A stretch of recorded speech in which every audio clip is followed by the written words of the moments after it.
So fang Männer seinen Dienst am Wort an.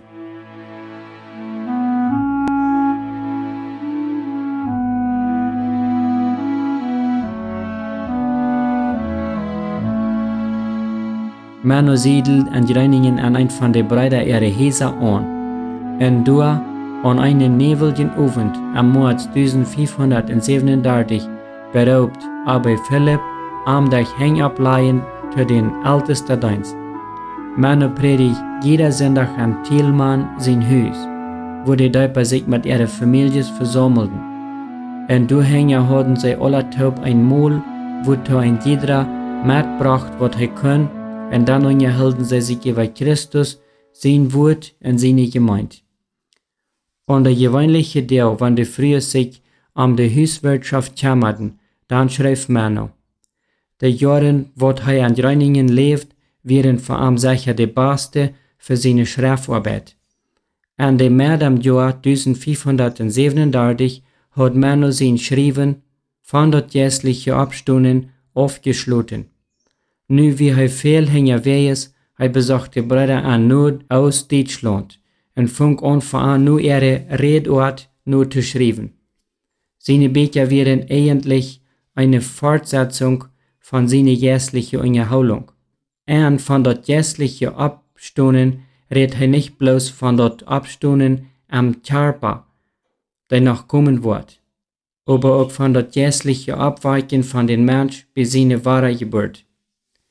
Und der Sommer wird Männer ein Sohn geboren und bleibt dann mehr Zeit Haus. Dort gibt viel Unterhaltung mit den sogenannten Spiritualisten, die viel von persönlichen geistlichen Offenbarungen halten und dann stark in Leut Gott seinen Willen ansehen. Männer denkt noch sehr klar an Münster, an John von Leiden, an Melchior Hoffnung mit seinen Offenbarungen, und er war erstaunt entschieden, wo die seine Offenbarungen rückkamen. An dieser Zeit dachte Männer viel über Gemeinden, besonders schwer hat er dort mit Arbeit, der einen großen Einfluss auf ihn hat. Aber die Vollmacht von der Heiligen Schrift stund für Männer über alles. Mehr seine ganze Nacht reden die Bett über die Gemeinde. Männer bestund darauf, dort an der Gemeinde muss Ordnung sein, aber redet über die Führung vom Geist. Ihre Kenntnis gingen immer wieder ein. Deswegen Erholungen schauen Männer durch sich Däuper mit der Rolle von dort Wesen von der Gemeinde einzusetzen. Bald kam dann sein neues Werk von der neuen Geburt raus. Diese Schrift über die Gemeinde wird 1538 gedruckt. Männer seine Autorität was, mit aber Philipp, seinem Bruder Dirk Taub, der auch zum ältesten Dienst berufen wird, versammelt Männer, die verstreute Däuper zu Gemeinden an jeder Ort. Er reicht Gemeindenordnungen an, er sehen Gemeindendienste an, bedient mit das Abendmahl, aber nimmt nicht teil daran. Er wird immer wieder tau und kritisiert Männer und Dirk wegen zu strenge Gemeindenordnungen und dort sei die Gemeinde legalisieren deuten. Am Januar 1539 macht der Bürgermeister von Greiningen ein Gebot bekannt unter den Druck von den Staatsrat, nur dort all die Däuper mit ihren Familien taub sollen rückgestoppt werden in ihre Häuser und jeder sollen an Wacht genommen werden und dort soll für den Staat zu Gott kommen.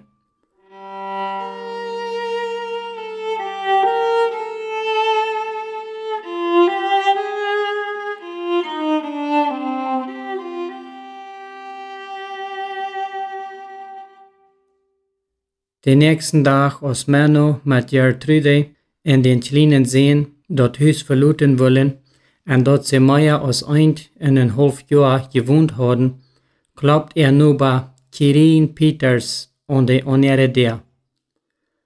Er gehört nicht zu der Ortsgemeinde von der Däuper, aber er besucht ihre Versammlungen am Sonntag.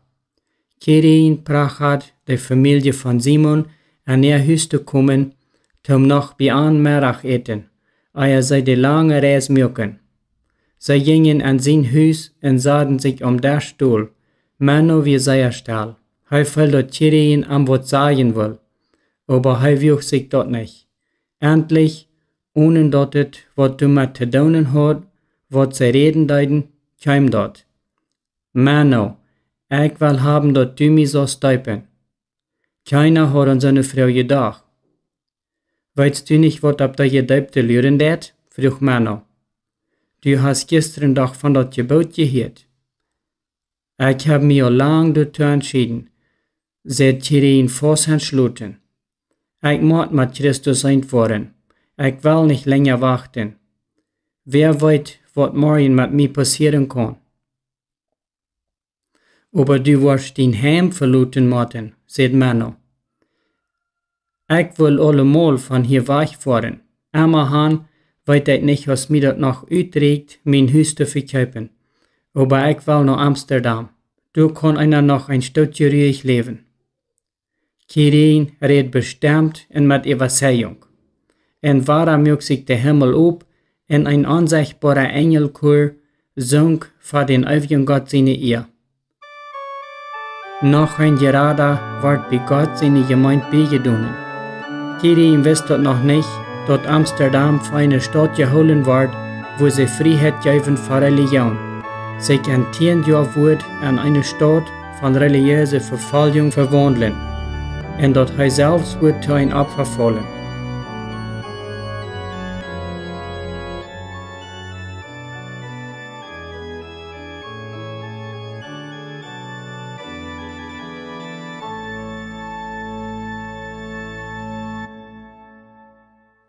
Mano hielt nicht mehr ab.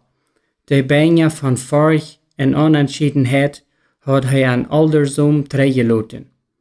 Einfache, aber am Glauben faste Brüder haben ihm von der Beine geleist und nu verspreit er Christus sein Wort an die leeren Länder und nur Deutschland.